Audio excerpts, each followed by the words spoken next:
Hi. Hi, mga kabataan talaga nag-aaway. Hey! Ano ginagawa niyo dyan?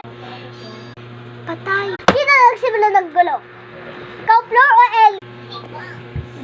Si Flor po. Hindi talaga aamin? Punta ka sa principal office.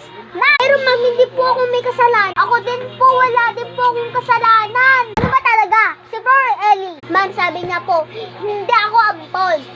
Ikaw ang ampon. Anak ka lang sa labas. Anak ka lang sa labas. Hindi ka namin tunay na pamilya. Sabi daw niya, Flor?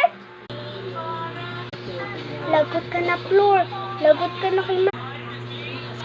Ikaw kasi, sumbungera ka kasi. Nakakain. Ikaw kasi, paepal ka kasi. Ikaw kung may kasalanan. Ma'am, nagmura po si Flor. Flor, ikaw pala may kasalanan. Principal office. Ayoko po